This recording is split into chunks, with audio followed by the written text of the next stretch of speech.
Second Chronicles chapter 32.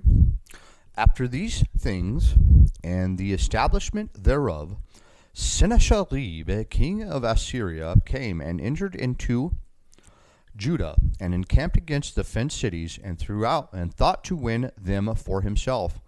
And when Hezekiah saw that Sennacherib was come, and that he was purposed to fight against Jerusalem, he took counsel with his princes and his mighty men to stop the waters of the fountains which were without the city, and they did help him. And there was gathered much people together, who stooped all the fountains and the brook that ran through the midst of the land, saying, When should the kings of Assyria come and find much water?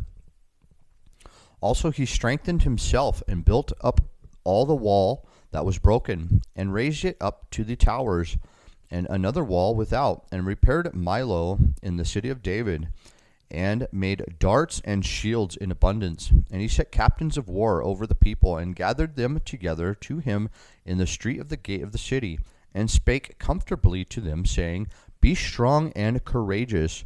Be not afraid nor dismayed for the king of Assyria, nor for all the multitude that is with him, for there be more with us than with him. With him is an arm of flesh, but with us is the Lord our God to help us and to fight our battles. And the people rested themselves upon the words of Hezekiah king of Judah. After this did Sennacherib, king of Assyria, send his servants to Jerusalem. But he himself laid siege against Lachish and all his power with him unto Hezekiah king of Judah, and unto all Judah that were at Jerusalem, saying, Thus saith Sennacherib king of Assyria, Whereon do ye trust, that ye abide in the siege of Jerusalem? Doth not Hezekiah persuade you to give over yourselves to die by famine and by thirst, saying, The Lord our God shall deliver us out of the hand of the king of Assyria?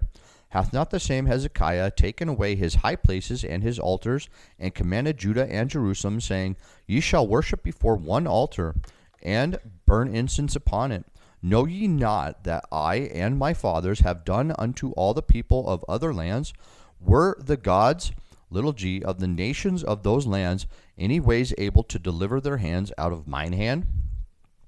Who was there among all the gods of those nations that my father utterly destroyed, that could deliver his people out of mine hand, that your God shall be able to deliver you out of mine hand?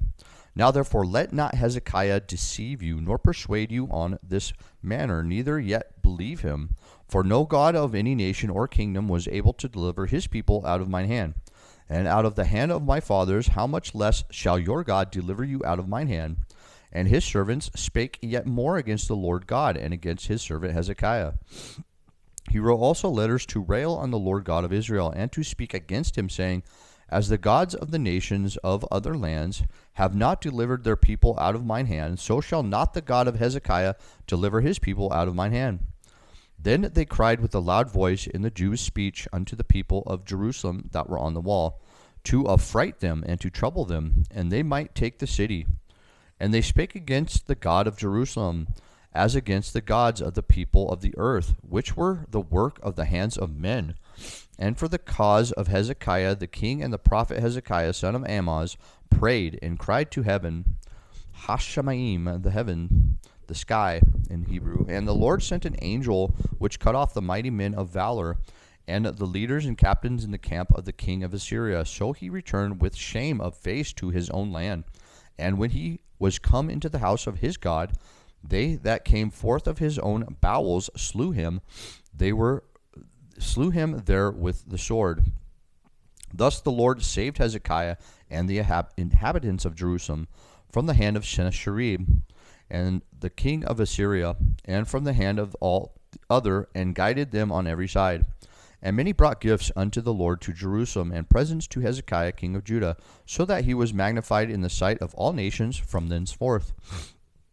In those days Hezekiah was sick to the death, and prayed unto the Lord, and he spake unto him, and gave him a sign. But Hezekiah rendered not again according to the benefit done unto him, for his heart was lifted up. Therefore there was wrath upon him and upon Judah and Jerusalem. Notwithstanding, Hezekiah humbled himself for the pride of his heart. Humilde et corazon, humble in heart, both he and the inhabitations of Jerusalem, so that the wrath of the Lord came not upon them in the days of Hezekiah. And Hezekiah had exceeding much riches and honor, and made ricos. And he made himself treasures for silver and for gold, and for precious stones, and for spices, and for shields, and for all manner of pleasant jewels. Storehouses also for the increase of corn and wine and oil, and stalls for all manner of beasts, and coats for flocks. Moreover, he provided him cities, ciudades, and possessions of flocks and herds in abundance, for God had given him substance very much. The same Hezekiah also stopped the upper watercourse of Gihon, and brought in straight down to the west side of the city of David. And Hezekiah prospered in all his works. Howbeit in the business of the ambassadors of the princes of Babylon, who sent unto him to inquire of the wonder that was done in the land of God left him to try him, and he might know all that was in his heart. Now the rest of the acts of Hezekiah and his goodness, behold, they are written in the vision of Isaiah the prophet, the son of Amoz, and in the book of the kings of Judah and Israel. And Hezekiah slept with his fathers, and they buried him in the chiefest of the sepulchres of the sons of David. And all Judah and the inhabitants of Jerusalem did him honor at his death.